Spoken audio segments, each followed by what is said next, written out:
In heat like today's emergency, first responders are reminding everyone to take the proper precautions before stepping outside. They suggest hydrating and wearing the right clothes. CBS Austin's Jamal Kennedy joins us live tonight from downtown. Jamal, what else are first responders saying when it comes to combating this heat? Well, fair first responders and officials are all saying one thing, is that you should be taking these high temperatures and this extreme heat very, very seriously. The easiest thing to do is to be able to avoid it. Pflugerville Fire Department Captain Brian Lucas says when it comes to this summer heat, it's best not to play around. You can get out in the cooler morning hours or the later evening hours to do the things you need to do outside and just stay out of the heat altogether. That's going to be your best bet. Right now, Central Texas is in a stretch of 6 consecutive days of 100-plus degree heat. And according to upcoming forecasts, it's not going to get any cooler. That's why Austin Travis County EMS Captain Krista Stedman says you've got to take action before getting outside. The most important thing you can do is prepare your body before you even get into the heat. And that's doing things like hydrating before you go outside, making sure that you're dressed for the heat, so light colored, loose fitting clothing, making sure that you're eating good meals. Stedman says there are things to look out for when it comes to heat-related illnesses like dizziness and heat exhaustion. But before that, the most minor is going to be heat cramps. That's your body's first way of telling you, hey, something's off. I get really sunburned, so best case scenario, I get everything done before the sun comes up. Griffin Stark says he likes to exercise, even in the summer. But his way of beating the heat is getting out on the trails as early as possible. Some pretty nice trails. You do that during the day, it's already 100 degrees, so it's a little bit too hot for that. But it's not just those looking to enjoy their days outside who need reminders about heat safety. Lucas says during the summer, discussing heat safety with firefighters in his unit is part of protocol. We're constantly given the weather reports. We have work rest cycles that we adhere by due to whatever the humidity is going to be, as well as the temperature. Lucas says if you're going out into the heat, remember to take breaks. Try to stay in the shade, just avoid long durations of heat exposure. Now, Stedman says if you start feeling dizzy or nauseous while you're outside, then you're experiencing heat exhaustion and you need to get inside as fast as possible. For now, reporting live in downtown Austin, Jamal Kennedy, CBS Austin News. Well, these record-breaking temperatures are taking a toll on our health. Doctors say they're even seeing an uptick in people going to the hospital right now. Fox SA's Amanda Henderson explains why they say this is the case. This is the one place you'll find people in San Antonio. Amid record-breaking heat, we found Angelisa and Shalonia Boxmarayo. You can get in the water every 10 minutes and it keeps you definitely cool. Both say they are taking extra precautions to avoid heat illnesses. We definitely hydrate all morning before stepping out in the afternoon. In the past 2 weeks, more than 70 heat-related illnesses were reported in Bexar County, the highest 2-week total since the end of May, start of June. We've seen overall fewer people, but we've seen more of them in the last 2 weeks. The vast majority of Bexar County's heat-related illness cases are heat exhaustion. When you have a lot of hot days leading up to what we're experiencing now, your body sort of acclimates and kind of gets used to it. We haven't had much of that this year. Dr. Ralph Riviello says this week's sharp rise in temperatures can have a harsher impact. Sometimes people don't recognize this early warning signs or think they could just trudge through and get something done, and then they, develop heat exhaustion and have to seek medical attention. Some symptoms include headache, nausea, and confusion. Dr. Riviello says being prepared is critical. Having access to plenty of water is very key.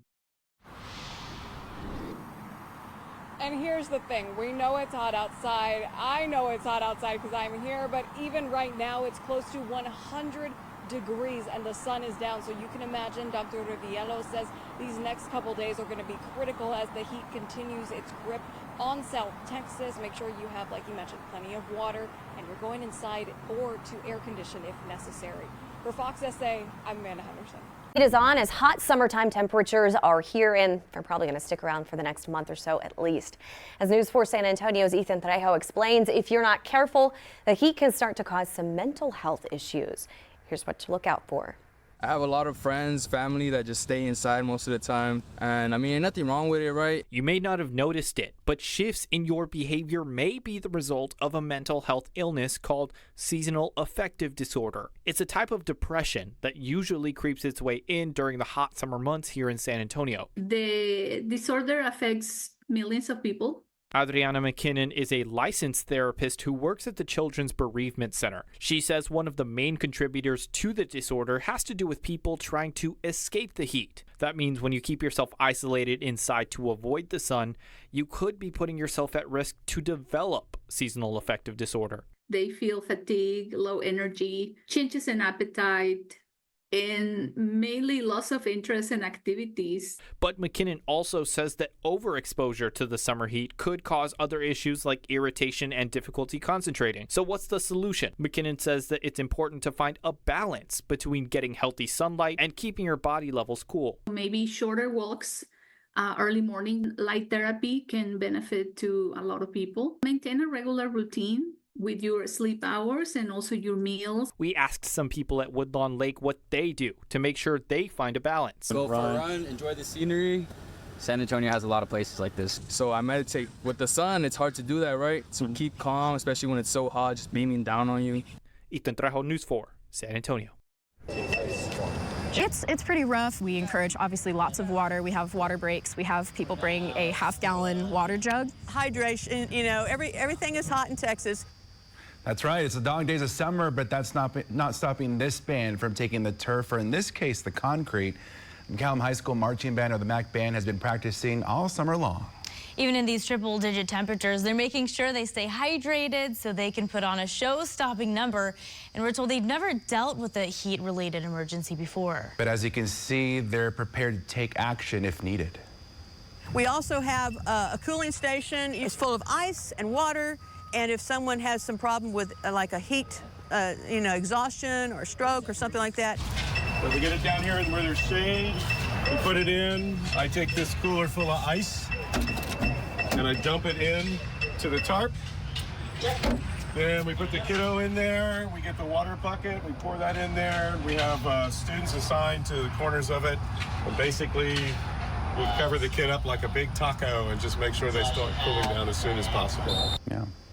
Plan in action there. The new marching band season is just beginning. The incoming freshmen were out there starting their high school career. They're the class of 2028, by the way. So exciting. And Avery, you personally know what it takes to be out there practicing in the heat. I sure do. Circa late 2000s into the early 2010s, I too was one of those kiddos marching in the summer heat, and unfortunately that means I have this gym to show with you. Way too much hair, way too hot, and we did have to take advantage of everything we could to stay cool. Something not mentioned there that I think is one of the better tools you can use to stay cool when it is this hot is something called evaporative cooling. This is why we sweat, by the way. When you have liquid water molecules that then enter the atmosphere as water vapor, there's a heat exchange that happens there where heat is absorbed from wherever that water is evaporating from. This is most effective when the air is dry. That allows sweat coming off your face to evaporate and give you that cooling effect. It is not as effective when the humidity is high, though, because that sweat doesn't evaporate, so you just keep sweating and keep sweating. You get dehydrated, the whole 9 yards. Therein lies the benefit of what was an extremely hot day yesterday, right? Here's the setup that happens on extremely hot days with high pressure overhead. In the morning hours, when the sun hasn't risen yet, the atmosphere kind of stratifies, and as a result, you get this flow off of the Gulf of Mexico, really humid in the morning hours, but when the sun does start beating down, that leads to what we call boundary layer mixing, where humid air at the surface mixes with drier and hotter air aloft. So while your afternoon temperatures under the sunshine get hotter, your humidity can drop quite a bit. And this showed up yesterday, no doubt about it, with a high temperature record shattering at 109 in Austin. That had a humidity in the afternoon of around 20%, which means that if you fully take advantage of the cooling potential of the atmosphere, you could drop the temperature of your body, or at least the surface of your skin, to 75 or 80 degrees. That's why whenever I'm outside doing anything, or if my kiddo's outside, little Mr. Fan. That's how you take advantage of it. Yeah, good idea. Or I have one of those fans that you plug into your phone when it's hot. And you can just, I'm telling you, just get a little Mr. Fan, fill that little bottle of mist with ice water too. Gets even better. The heat advisory continuing today for most of Central Texas, and with it, the same reminders from officials about hydrating and protecting yourself when out and about, and that includes your pets as well. These tips don't just help us, they might save us from a breakdown on the side of the road and extends to our vehicles. CBS Austin's Jamal Kennedy spoke with both car experts and owners and has more tonight. Walt, experts say just like when it comes to your personal health, if you're not careful, the excessive and extreme heat could have serious impacts when it comes to your car. Really important to be aware of how heat impacts your vehicle. The hotter it gets outside, the higher at risk your car becomes, according to AAA Texas spokesperson Daniel Armbruster.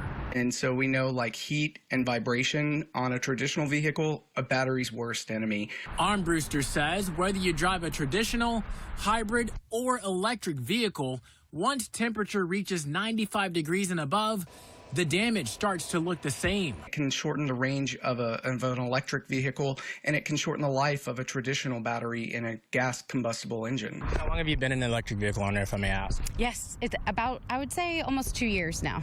Kate Travers says she's noticed a difference recently when it comes to driving her Tesla. It wasn't until just this last month or so when we started getting to 100-degree weather that I noticed, give or take how hot it gets, I can lose about 20 miles off my car. AAA says there's a reason for that. A study conducted by the company shows that an electric vehicle can lose up to 17% of its range due to the excessive heat. Essentially, the chemicals inside an EV battery are not as efficient when the temperatures get too hot or too cold. Travers says these impacts have seen her spend more time than usual charging her vehicle. Normally, it would be once a week for charging, and that would get me, around. But I'm noticing every few days now instead. It's not just the batteries that you have to worry about this time of year, experts say, but your tire pressure too. It's over, well over 100 degrees, and you're driving on underinflated tires. That generates extra friction and can cause a blowout. So if you want to try and beat the heat, Armbruster says your best bet is to keep your car parked in a cooler place. Maybe in the shade, in a garage is ideal, but you don't want to leave your vehicle out in the open sun. There's a list of tips and guidance on driving in the excessive heat on the AAA website. For now, reporting in Austin, Jamal Kennedy, CBS Austin News. We all know it's hot out there and it can affect our cars. KTex's reporter Brenna Gibbons went to Discount Tire to find out how to protect our tires. It's important to check your tire pressure with it being so hot recently. Much like the heat takes a toll on a person, it takes a toll on your tires as well.